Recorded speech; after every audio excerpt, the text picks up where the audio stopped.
Hi folks, hope you're all well out there still. I know it's been a little bit of a while since I made my last video, and for that reason I'd probably just recommend that, if you do want to catch my ad hoc videos that I publish, just subscribe to the channel and at least then maybe you'll be notified. I've actually had Matomo on my list about the last 3 or 4 weeks to do a video because I realized the previous video that I did about metadata, and I'll put a link below the video and in the top right corner for it, was about the leaking of metadata, and I touched on using Matomo instead of Google Analytics, but I'd not actually done a proper video on Matomo Analytics itself. So I thought, you know what, now that we've got this headline that's just happened, the latest GDPR news, Google Analytics now illegal in Austria, and here's part of the article over there. I thought, you know what, now actually is the right time. I really must do this video now. So here it is. So really the question probably is, what is Matomo? Well, Matomo is an alternative to Google Analytics and probably a very good one. And I'll explain in this video also, there is an easy way to transfer all your Google Analytics data across to Matomo. So there's no need to lose all the analytics and the data that you've already got. But the chief difference really is that you've got two options with Matomo itself. You can purchase their cloud service and host it on their platform. One of the differences with that is they're not utilizing that analytics and the data from your site and then selling it onwards or making use of it with other third parties. So it's not a bad option to go for if you don't have the facilities to self-host. But the other is the on-premise option, which is self-hosting, and I'm going to go through my setup just now and show you what it looks like. So in essence, the big difference here is that you have got 100% control of the data. You own the data. If it's your website and you're running Matomo, all the stats and the data that's being collected, you are in control of yourself. It's not passing out to a third party that may be making use of it. So yeah, this is what they're really emphasizing on their website. It's an ethical alternative to Google Analytics. A lot of what for most people are using in Google Analytics, this should do the job well enough, if not more than anybody needs really. So it is about taking back control of your data, and of course remember all your visitors or users of your website as well. In essence, you are accountable. That's what Austria was really saying. If you're hosting a website and you're passing your data out to a third party, you could actually be held accountable for that because the people are visiting your website. So Matomo is 100% open source. It actually grew up and out of, I think it's Piwik, if I remember correctly. Piwik was the name before for the name of the application. It's been long since been an open source application. It changed its name to Matomo. You will find it as well if you are making use of any cPanel type hosting. One of those quick install applications that you can install under cPanel hosting is Matomo Analytics actually. So it really is pretty easy to install alongside most other hosting. As I said, that really pretty much is the website. We can just look at quickly at the pricing options. So that's your on-premises. Actually, as I said there, its cost is 0. You host it yourself on your hosting. Cloud is 19 euros. That's hosting on their site. You're essentially paying for the hosting and the support. That's what you're paying for. But you don't have to set it up yourself or do very much really. But you will also see that the on-premise solution is quite attractive. You've got a lot of unlimited functionalities here which are limited on the cloud hosting.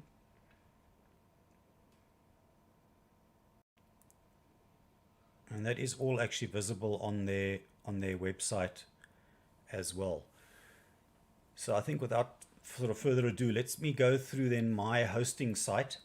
And I've unfortunately converted it only about 2-3 months ago from one hosting to another, and I got off Google Analytics maybe a bit too quickly. I didn't realize I could actually port my data across. So I'll show you where that happens as well. This is the dashboard view of Matomo. These are widgets over here. So you can delete widgets and add widgets here depending on what plugins and functionality you've got enabled.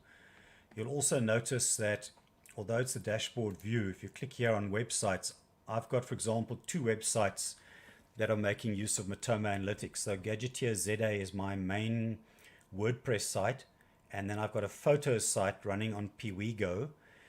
Various of these websites, such as WordPress or even Piwigo and certain of the others, have got plugins and extensions that will help link to Matomo.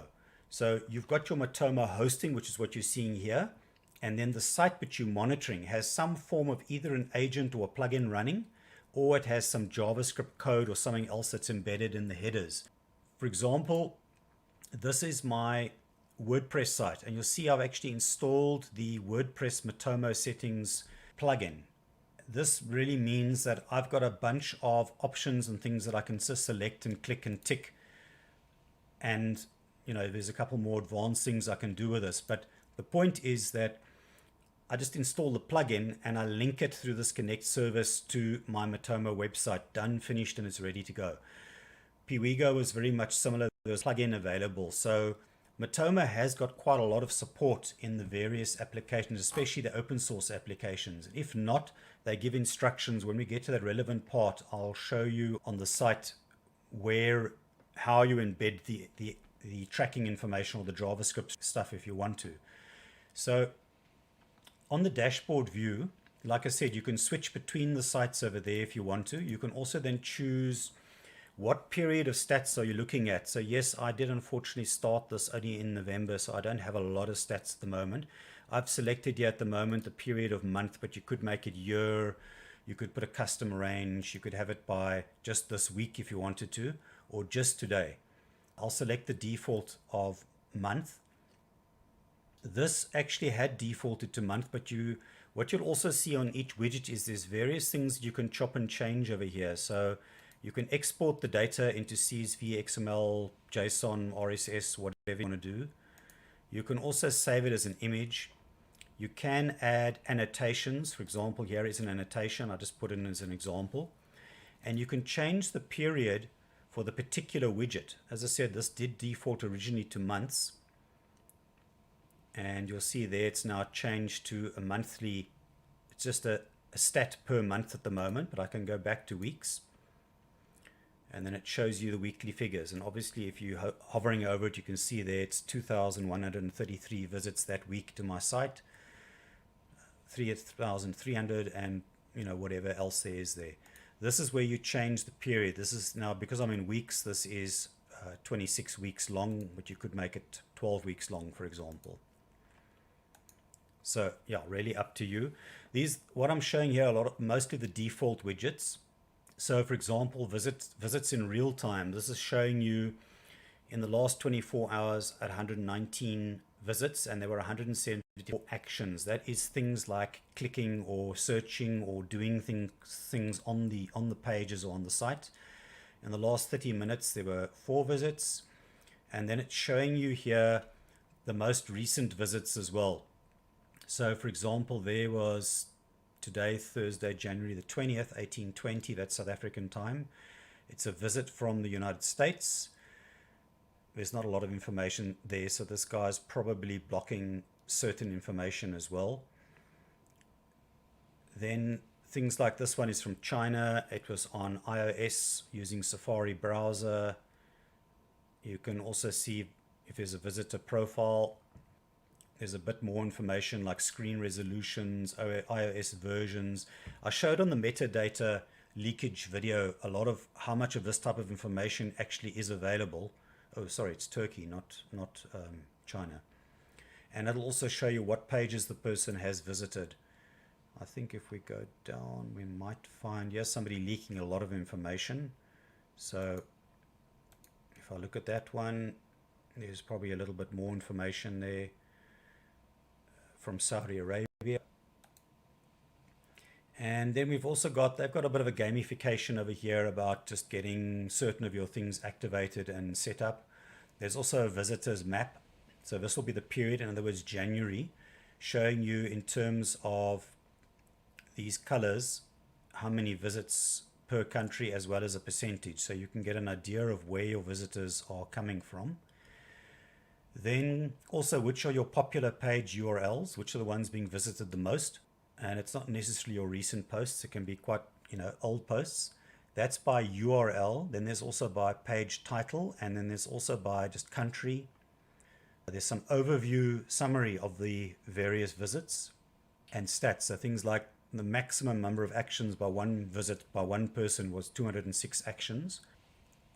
And then also on the summary side, on the channel side, you can see things like search engine keywords and search criteria being used. Remember, this all gets passed in the transferring URL when the person clicks and then visits your site. That's just how it works with any search engine or moving, crossing or migrating from one site to the other.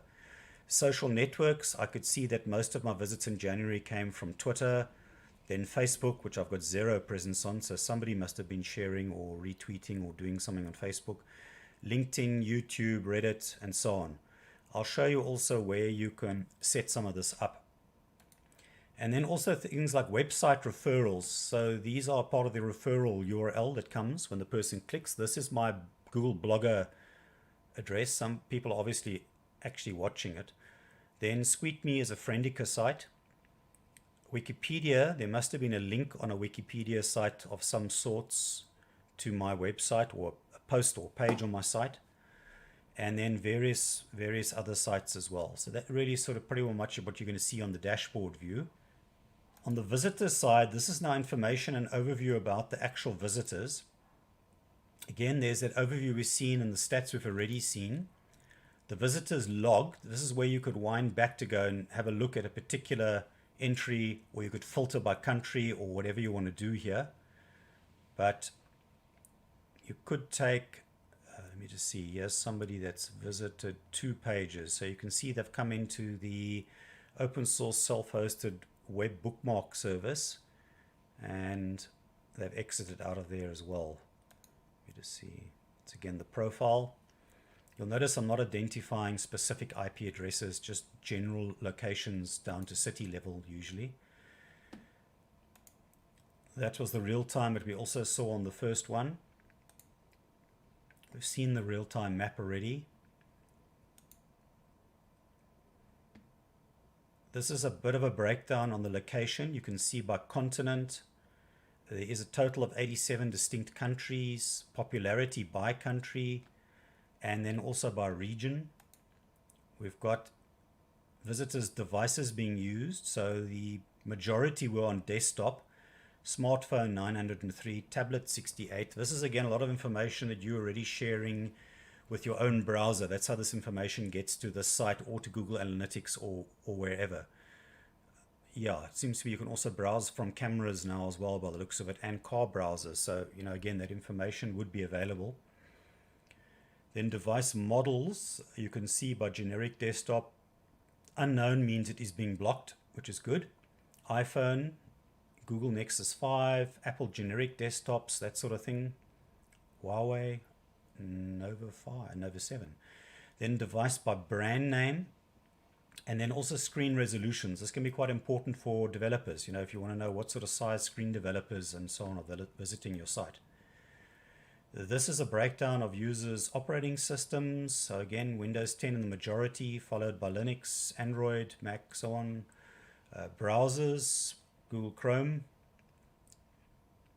Browser engines. So this should include, for example, all the Chrome derivatives, I would imagine. And again, unknowns are probably people that are blocking that information. Browser plugins that are installed. The times of the day. So I've set this to my local time, South African time, but it just gives me an idea then by time of day, when are most people visiting. User IDs, you'll see nothing. I'm not recording things like user IDs. You'd use user IDs if you're going to track people across multiple days or different sites or things like that. So that's typically something that Google Analytics works very, very strongly on. Everybody gets an ID and you are tracked across all sorts of sites. So the fact that I block user IDs means I just see everybody as a unique visit. I'm not seeing how many people even are, for example, repeat visitors. And then bot trackers. What's important with the bot trackers is there is a plugin specifically for this that helps identify the bots because they get excluded from the stats. Otherwise, you're going to see things like 10,000 visits in January to my website, and that's not true. That was actually by these various bots that are scanning the site, and hopefully not for vulnerabilities. Normally they're scanning for indexing and search engines and that sort of thing. So that's the visitor's view. Then the behavior view is really what were people doing in your site? What pages did they land on? Where did they exit? What did they click on? What did they search on? That sort of thing. So again, that shows up. This was the most popular page being visited for January. Obviously, if I expand this now for the full period, maybe we can actually just change it.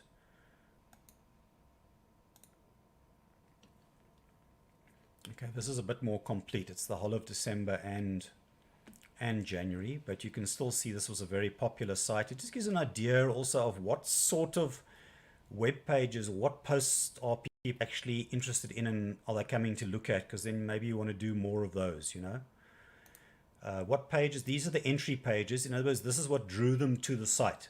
How did they actually land on the site? Well, these are the ones that they actually arrived at, and these are the pages that they left on. So in most cases, people came in and possibly left on that same page. That's the actual page titles, not the URL. This is the site search. So this shows you what sort of words were being searched for on the website itself. Again, this is maybe stuff people weren't finding. Maybe you want to go and, you know, post more content and do information on it. And these were the pages I think visited following a site search. So this is what it possibly took them to.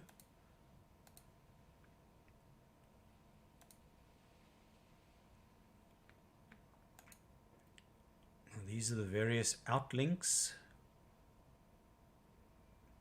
These are the links that are on my pages that people clicked on to go and visit to get more information or to go view the original article on. I don't have downloads actually. It might be for images, but the PDF. I have got actually one PDF there I see. So if you've got images or documents that can be downloaded, this one will give you the stats on that. I don't have any event data. Neither content. Okay, this is just general engagement again. Returning visits over time. Okay, interesting. This probably is cookies that are not deleted on the client side that it is possibly identifying then as a returning visit. So I'm getting returning visit stats. The duration periods, visits per number of pages, visits by days since last visit. So that's how long have people taken before they come back again. And visits by visit number. Transitions, I don't think I've got anything set up. Oh, I have there. Okay, I think this is also where they're coming in and where they're going through and where they're going out on the page. There's the outlinks. I've turned off the campaigns for RSS feed, but you could, I've disabled that in the end because it was adding a lot of clunk and trackers and tracker pixels to my RSS feed, which I didn't want to have. But you can do that if you want to. So you could actually pick up how many people are clicking and reading from your RSS feed and coming to your website as well. That's also possible. And then performance is the page performance, the load stats on the particular pages. So you can see, you know, when is your page, what sort of speed or performance hits or parts of the page are affecting the performance experience for users loading the pages. So there's, for example, this one, we can see there it had 473 views, average the network time itself 0.13 of a second, average server time nearly a second to load, and the transfer time, that would be probably like related to the network, I would think. The DOM processing 3.94 seconds, and average page load time. So if you go down here and you maybe sort on that, for example, I could go and have a look and see which are the pages that are taking the very longest to load on average for people to go and get. I should probably go and have a look then and see why these pages are taking so long. It may be a very big image, maybe something like that. So that is the behavior side. The acquisition is where do your users actually come from and how are they finding you. So this is just evolution of the stats over time, whether it's direct entry or visits. And here is all channels at the moment. So if you've got campaigns set up, like that RSS feed, you'd see how many were coming from there. Oops, I see there I had feeds. So I've still got some old feed stats. It's actually quite a lot of visits. So the RSS feed itself I know is very popular. That's a lot of people follow my posts via an RSS feed, and then if there's something interesting, they come and they visit the site, and you can see they spend an average of 5 minutes on the site actually. Then search engines, we already looked at some of these. These are the type of things being searched for. Social networks we've already looked at, as well as the websites, and these are the totals of the, or the summary should I say, of the referrers.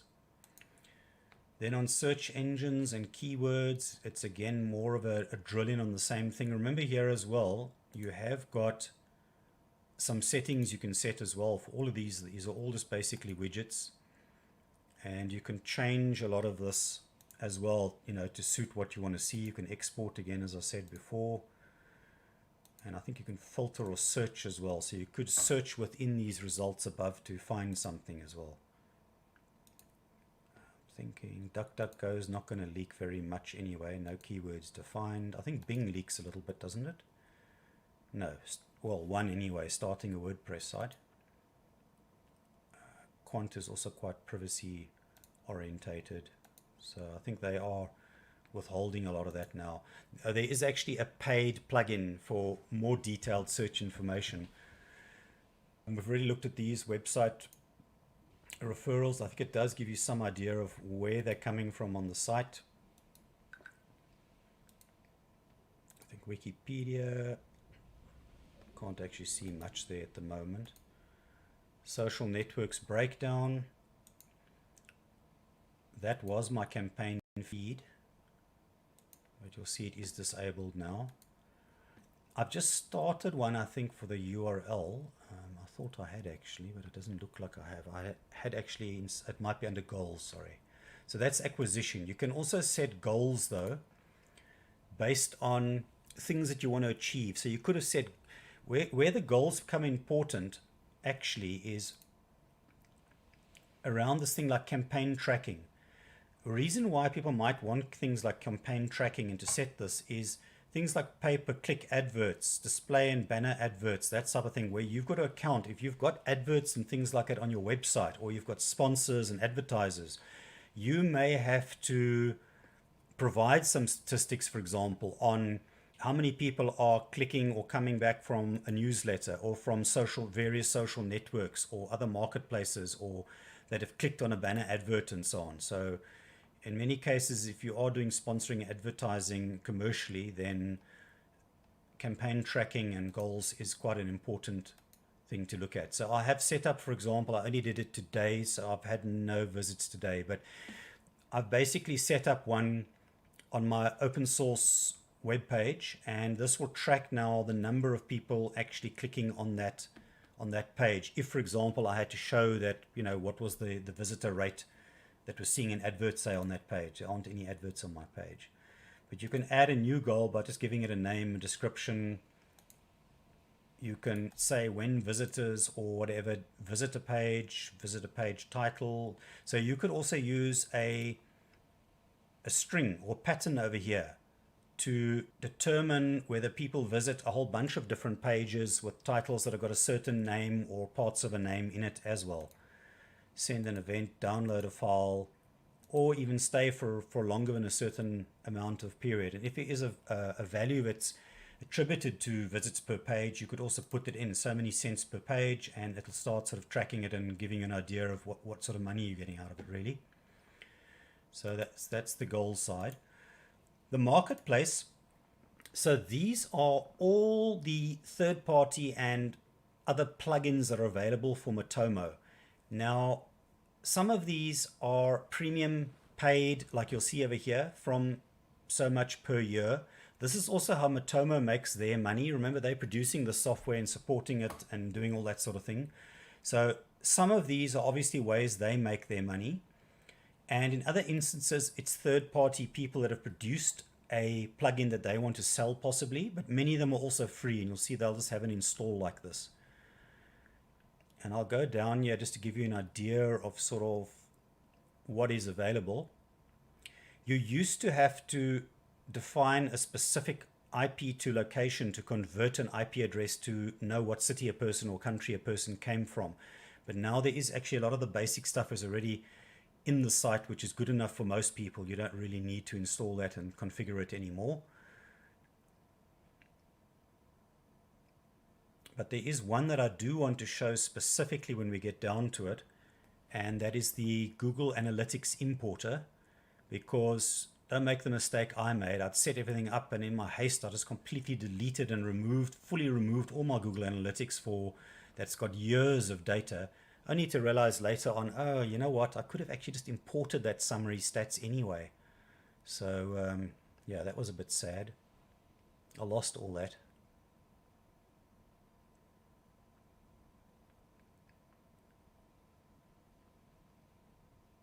So I think from this you get a pretty good feeling that there's a lot of additional sort of expansion that you can do here.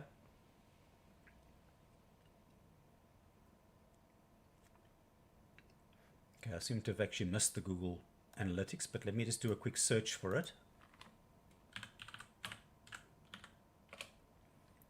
And then I can also show you how you can get additional information. So this is the Google Analytics import. It is a free import, and you can just click on more to get more information about it and any requirements or anything else it needs. But in essence, you would set up Matomo, install this, get it linked to your Google Analytics, make sure you've imported your stats, and then of course you can delete your Google Analytics if you wish. These are the widgets that you see on the front dashboard and so on. So you can do a lot more customization. You can also, I think, place your widgets remotely as well on other websites. So you could, for example, show your visit stats on your other website being monitored if you wish. And there's also a lot of a very rich API for developers here. So if you've got an application that you're developing and you want to extract and display certain information from the analytics and the stats, this is how you would actually connect and get this information out of Matomo.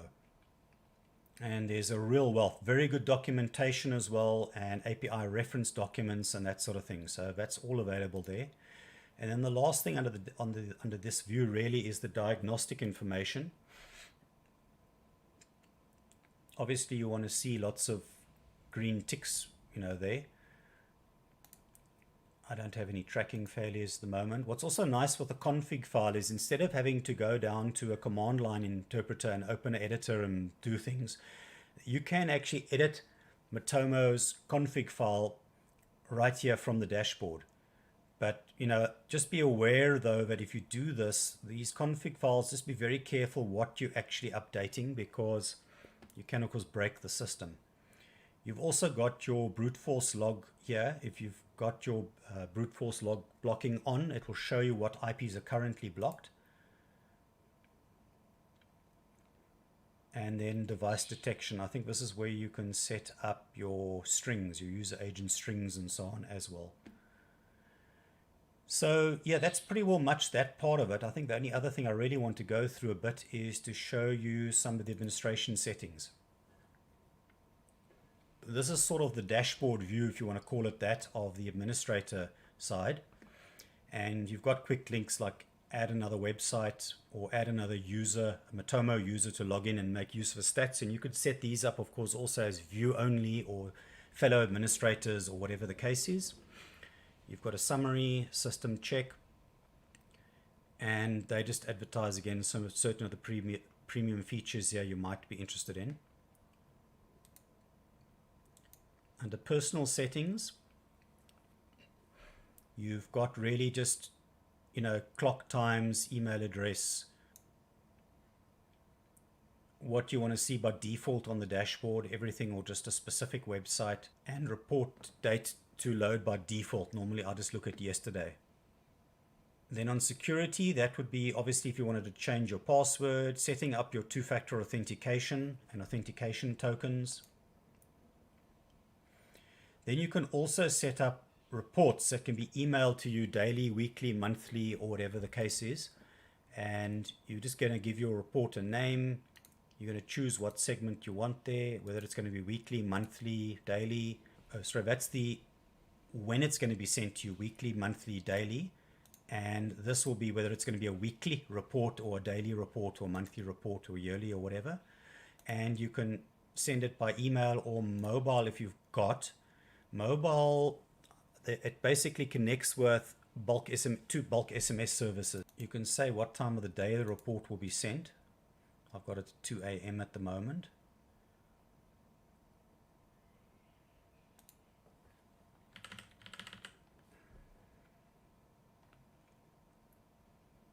Further down here, you've got a couple of settings that you can just set and tick on for your report. Things like you could maybe get a summary of bot trackers, or say you just want to see the top 10 bots. You want a visit summary, you want a summary by country, and you want to have a look at a performance overview of your pages, and maybe just an update on your goals, for example. And that's really it. You can just say create report. And that's as easy it is really to do reports. Under system, the archiving is basically it's storing everything in raw data, which takes time and CPU cycles, etc., to process and to store. So you've got the option here really of archiving, especially once you've already got summary reports done and you don't always need the raw data anymore. So you can actually archive data and have it deleted really. You've got your SMTP settings here for email notifications and things to go to you. And then you've also got your brand settings like a logo, for example, and a favicon. And you can delete old user logs and reports and set a trusted host name. I've got cross-origin resource sharing turned on there. This was, as I said, if you had that GeoIP2 server modules. I'm not making use of it. And you can enable your brute force detection and have a couple of settings for that as well. And your two-factor authentication. So that's the general settings. It's pretty generic. This is where you would go to create new users if you wanted to give users view access or whatever to the Matomo website. Plugins is a summary of the plugins down here as well, which are activated or not. You can uninstall as well if they're no longer active. This is now where the search engines and social networks are that it will recognize. So you can set these up here. These at the moment are all the search engines that it will recognize and identify as having sent traffic to you. And you can go and check if one is, for example, on there. I think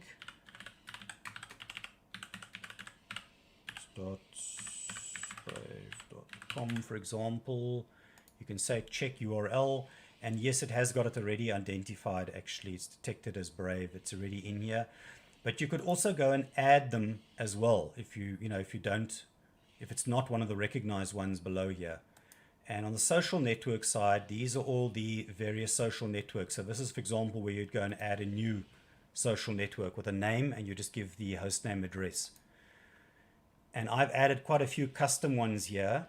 It already has got a lot of the Fediverse sites, for example, which is quite nice. So say, for example, Mastodon, it already recognizes a whole bunch of different Mastodon instances as well.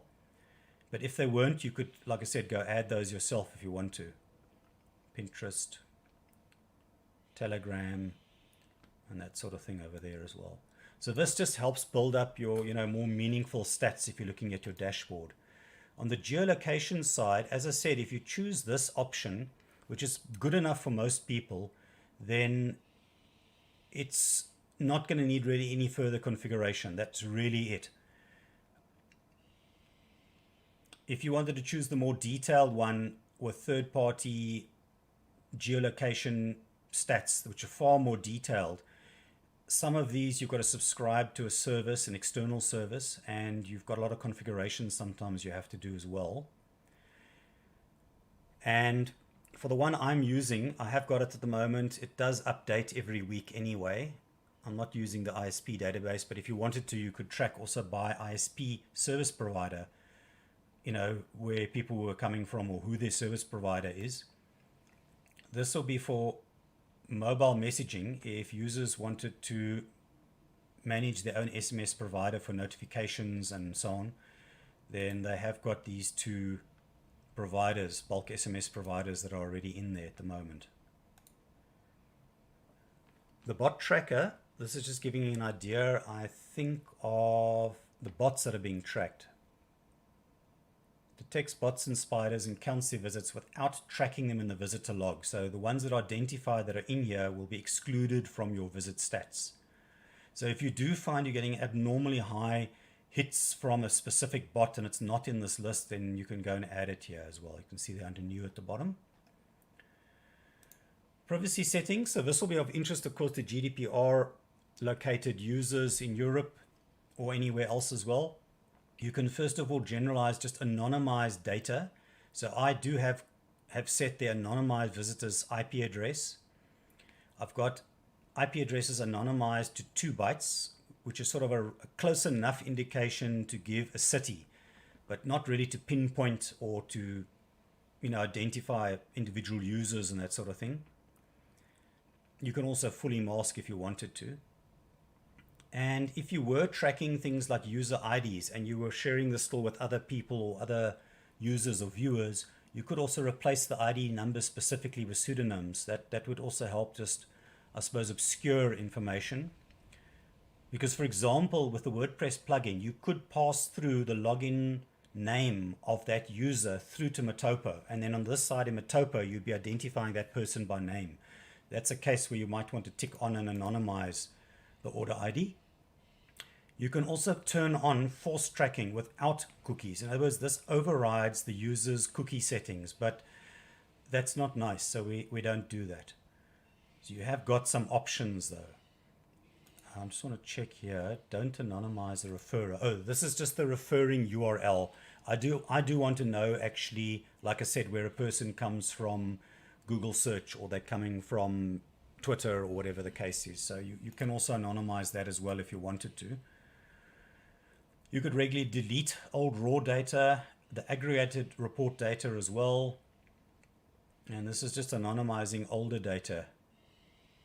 Because by default, I think it's doing the anonymization as it's storing the data. So that'll just be a way that you could also do backdate it if you want to do it. This is giving the users the opt-out message. If you are supposed to, so for example, if you have got users registering on your site, an account, or they're registering to make comments or doing certain other things, you're probably going to be obliged by law to give them an opt-out of tracking as well. Then this will actually can pop up the customized message to offer people the option to opt out. At the moment, I think it will be shown here. I am not displaying that. This is then every time somebody visits, they get this message popping up, and that irritates a lot of people as well. So what I'm doing is I am honoring the do not track support. In other words, if your browser is set to do not track, I'm not tracking you. It's automatically honoring that. Then this is the asking for consent. There's a bit of guidance here about how to do it, and I think you could then activate those various settings as well. It gives you a nice overview of GDPR as well, with checklists, what the individual's rights are, awareness and documentation, security procedures, and things about data retention as well. And then also the various GDPR tools, and you can do that per site as well. So these tools will be, for example, if somebody requests, please erase my data, you could use this to go and find their user ID and delete their data and remove it from the site. But just remembering, that's of course if you've got your user ID stored. I'm not even storing ID, so I've got no way of finding anybody's information or deleting it. That's privacy. And then on the website side, this is where you'd set up your one or more websites that you're tracking. So I've got my main website and I've got my photos website that I'm tracking. It's just those two. And if you wanted to, you could add new ones here. Then the various settings, you just got a couple of other global settings that you can apply.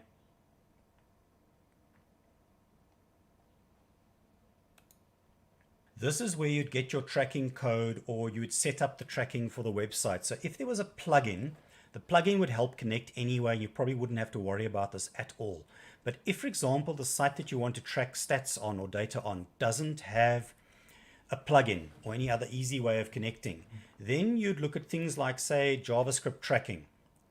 Then what you would do is, this helps give you some guidance here on generating tracking code that you could actually go plug into the header or the footer of the pages that you wanted to track. Obviously, you'll see they've already got, for certain of these, there's a lot of these sites have already got tracking set up for Matomo. But in essence, you tick on and off what you wanted here. It would adjust that code, and you would just go and copy and paste this code and go and stick it wherever you needed to on your header tag or something on your site. So it's perfectly easy to use basically on any site you wanted to make use of. This would be image tracking, HTTP API that you can track as well. So you've got a good couple of options there. But this is the key page for helping, as I said, link the sites if you don't have a plugin already available on your other site. Then this is the goals. I just set up a goal for my open source page already. It's not showing anything yet at the moment, but that was what I showed you a bit earlier on. Custom dimensions I haven't actually used. Custom data, okay. You can obviously define a bit of custom data that you could track as well. The platform, again, is the marketplace. We've already really gone through that. Widgets, API. Yeah, we've basically been through this already, these other settings. So that is really about it then. Well, there's actually just one important thing that I actually forgot there. After looking at all this data that you can collect and view, from user device settings to countries to whatever, the one thing you can still do on the dashboard view, we did look at the date settings, but you can also filter. It's set at the moment to showing all visits, but you can filter on things like, I've set something up here, filter, showing just people from South Africa that are using Linux. And based on that, you can start drilling in deeper to see what are those people looking at, obviously where they are from. It shows a closer view for South Africa as well, but it shows sort of a segmented or a niche sort of view of your data. So that's quite an important one that you probably are going to make use of. And you can add, I've added South Africans already, but you can add a new segment. You can give it a name, say USA if you want to. And then the action, maybe, these are all the things you can choose to filter on. So I could actually choose here, say for visit location, I could choose a country is equal to,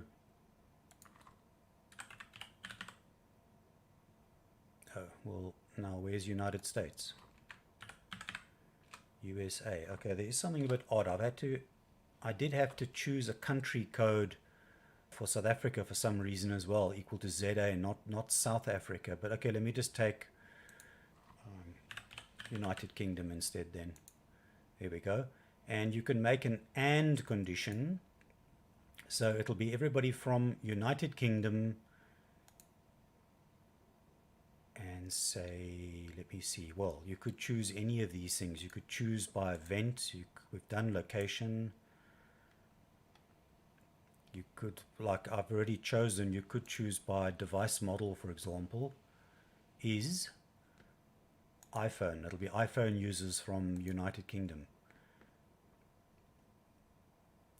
Well, sorry, I've already labeled it USA, but anyway, you'll see there it's United Kingdom iPhone users, and that's now segmenting on that part of the people that have visited your site. So that can be pretty useful, sort of analyzing a little bit deeper as well. I think the power for Matomo really comes in through the plugins as well. It has got pretty good integration, as I've showed, with various websites, but with the API as well as the third-party plugins in on the marketplace, you've got a tremendous amount of power in terms of what you really can collect and view and do with it.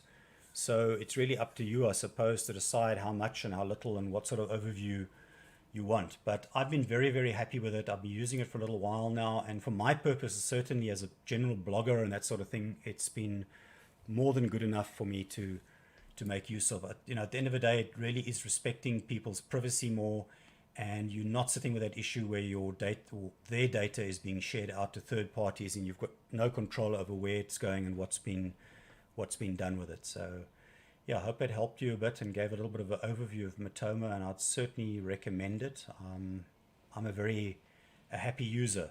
And so that's really it. And stay safe out there, and I'll see you in my next video.